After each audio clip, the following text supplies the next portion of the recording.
All right. Recording's going. Let's put my little fists in the air and punch it. Let's go. Christmas Day. A tiny, tinny holiday tune plays from a nearby radio as we work in the snow. Fresh, white, powdery rice crunches loudly underfoot, and our knitted mittens work to pile and compact heaps of the fresh white powder. Not only compacted, though, but sculpted. Vinny has a bright future ahead of him as he works studiously on his Christmas monuments. It's Mount Christmasmore. The loud clattering of teeth draws near. The loud clattering of teeth drawing nearer must be Damien. He must be done collecting the sticks we need. Taking a step back, I look over the 5 different piles of snow we've gathered from the yard. Hey, Vinny, got the arms here. Sweet. I just need twigs so I can make our mouths look just right. The younger boy finally stands and marches through the snow and marches through the now muddy grass of the yard. I mean, yeah, that's how that works. But how hard is it to find sticks when everything is ferns and palm trees? Yuck. Bro, Inky, you two better start in the bodies. I just realized Krampus must be a dino. Oh, don't be like that. Don't be like that. Why you gotta be so mean? I'll make the heads. Damien salutes us at his brother's orders, and we all start on finishing Vinny's project before it gets too cold. While I'm fine with my new mittens and scarf, the brothers are nearly freezing themselves with Vinny's art, which at least motivates them to complete the 5 figures in the time it'd take me to finish a single snowman. Originally, Vinny was begging me to make a snowman in his stead, but then he got ahead of himself and ended up giving himself an artistic vision of a whole family of snow people, modeled after the family. Why not model... whatever. Modeled after his own. Why the family? Ugh. Stop the duplicate words. Come on. And I would have had to do it all. The problem I have is this is 1 or 2 lines in the text box. You can find some synonyms or other ways of writing stuff where I don't repeat myself, right? If it's a big chunk of text, I'm good with it. There's no padding. It's all oof. I would have had to do it all myself, but Randy decided he had enough of all the yard-related tasks being delegated to me this season. At least we have the promise of lunch. Olivia's hard at work in the kitchen. Wow, Olivia's a cook now, great. My problem with the housework being done by someone in a wheelchair is just that you're sitting down. Your legs are facing you're either doing it at a 90-degree angle, or your legs are permanently between you and the fucking countertop, and you're leaning forward awkwardly. There's no way to make that work. There's a reason you don't sit on a chair when you cook. Alright? Now, I've made a few snowmen in my days, but never snow dinos. To be honest, the only difference is probably just adding a tail to the back. Tails are easy enough. What's not so easy is the beaks. That's where you get a big carrot. You get an extra size one. As powerful as Christmas magic is, it's no match for basic physics. Damien tried making a very tall one to resemble Liz, and it ended up crumbling under its own weight and falling right in his face. After so long, I actually do manage to get the snoots right. It's just a matter of how you pack it together. You get a load of these guys! Oh, I love how you can tell that that's him. And before long, there's a nice little group of snow dinos for each of the panes. Olivia's special. It's sprawled out flat like how she lays in the bed. I see Olivia judging from the window. It's a playful glare that knows I'm right, but demands a satisfaction for the hazing. Hold on, it's not quite finished yet. Vinny quickly begins forming another frosty figure next to Snow Olivia. Her neck is so long she won't even get hypothermia. She's above all the cold. Soon enough, it begins to take humanoid shape, though lacking any significant details. Inky, can I borrow your shades? Sure thing.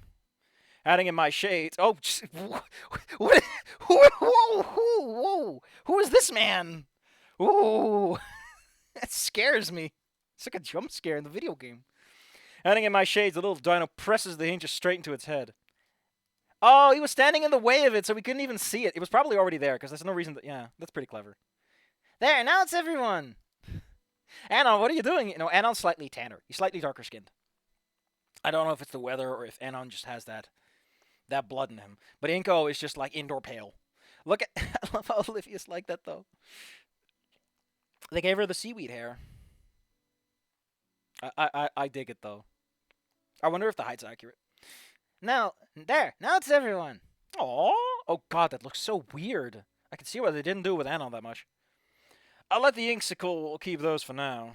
Aren't they Oh yeah, you have a... I think it's about time to head back inside. I fear Damien's frills might break off. We should stay... Wear a fucking scarf, you clown! What is his problem? I wave to the brother. I wave the brothers to the brothers. What the hell? I wave to the brothers toward the door, and they run ahead in search of warmth. For a moment, I consider adding some filler dinosaur-related detailing, but I don't want to keep Olivia waiting. I make my way inside, make sure to stamp the snow off my boots beforehand. It's got a little roof over the porch. How nice.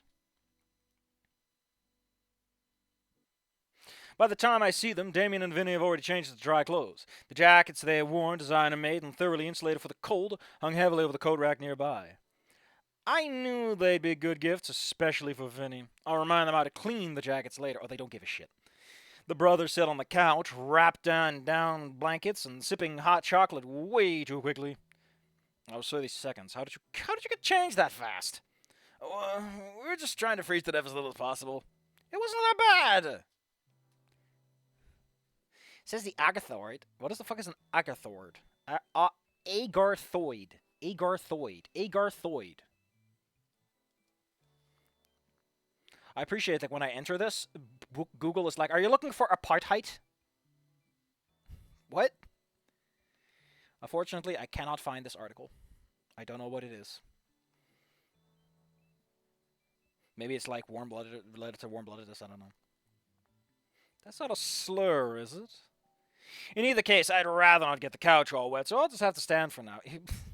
Downside of not living there, buddy. Hold on, I'm just gonna look it up.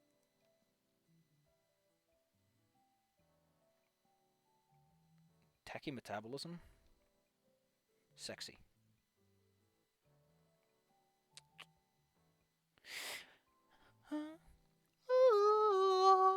God, that part always makes me think of Night in the Woods a little bit. Just a little bit. Just a little bit. Just a little bit.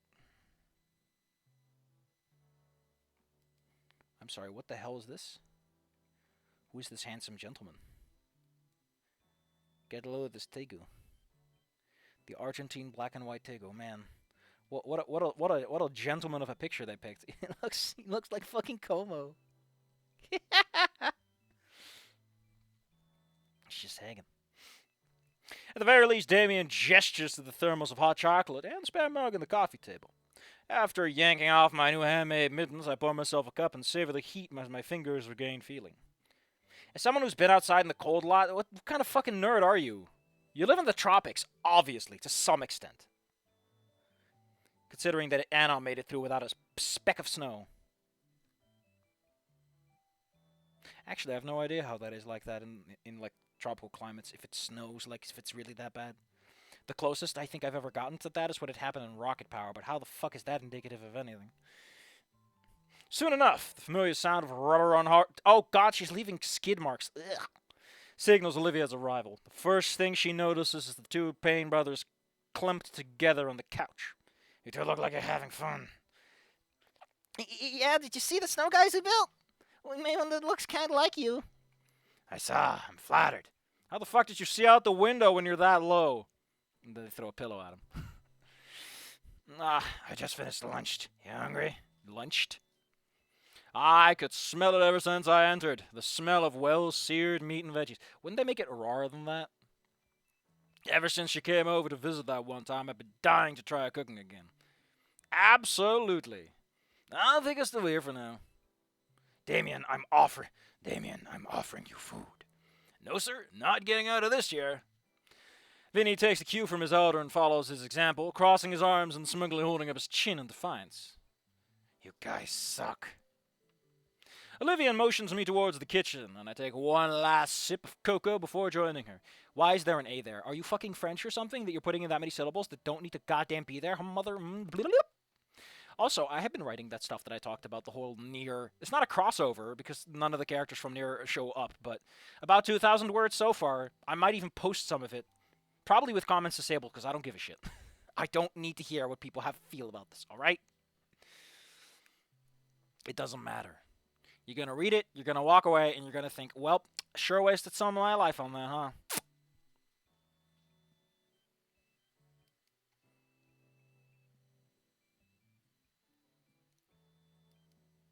She ladles me a bowl, explaining all the intricacies of the special way she learned to make this from Sophia. Though she never would tell me the secret Bain seasoning that she used to further enhance the taste and all of her cooking. Oh, shit. I carefully set the bowls in a large tray and hand the tray to Olivia. Jesus Christ! Now you're doubling double down.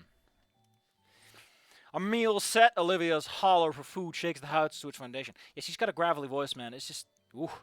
Sophia and Randy meet us as I wheel Olivia into the living room.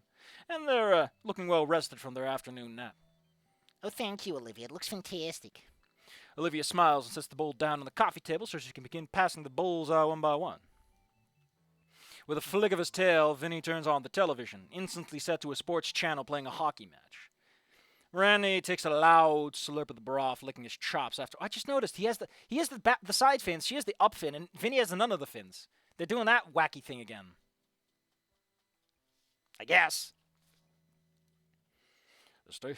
God dang it, Bobby. Tastes fantastic, too. So enjoy the stew so we can have the real Christmas treats. Real Christmas treats? When Olivia sees my confused look, she simply smiles and shakes her head. The rest of the Paynes look excited, though, and start voraciously slurping down their stew. Following their example, I abandon my spool and take up my bowl and bring it to my... Humans are far better suited for this. Like, muzzles make it kind of difficult to tip bowls like that. You gotta pour it in at that point. You can't rely on your lips. Just the right mixture of salty and spicy. The veggies of meat and creamy broth are going down so smoothly. As much as I want to save my first sip, the others have already drank up most of their meal. It's like they don't even bother to fucking taste any of it. It just goes in. It's about the filling.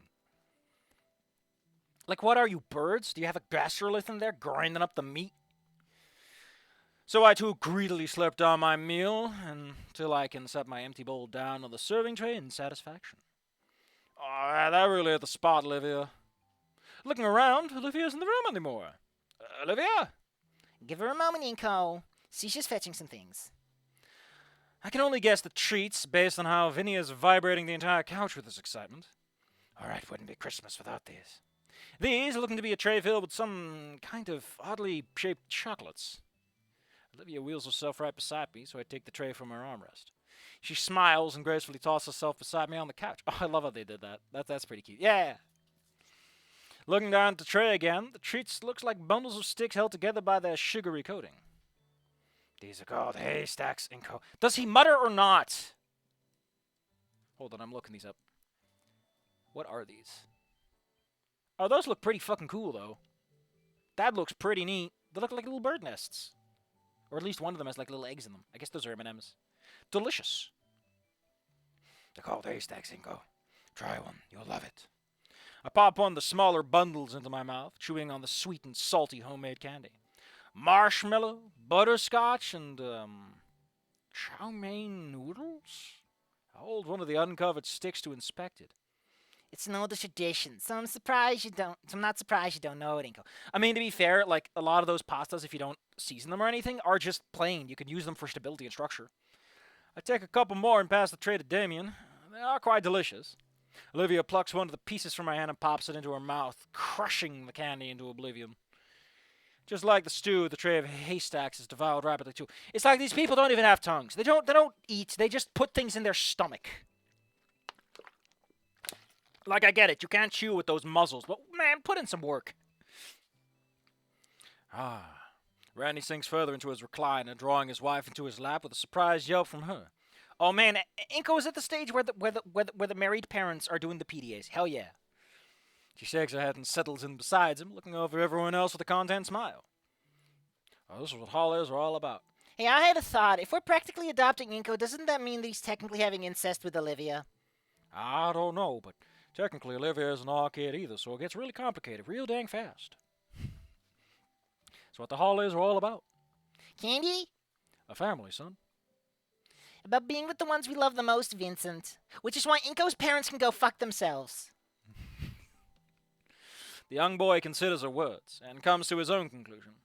Well, I love candy, and we should have more. He looks at Olivia, who snorts at this logic. I'll make more later, okay? Sweet. Knowing that there'll be more Christmas candy, the young dino's eyes focus on the hockey game playing. As long as they aren't biologically related. They're just stepsister and brother. Wink, wink, pornography nudge. That's a hell of a way to end the video, I guess.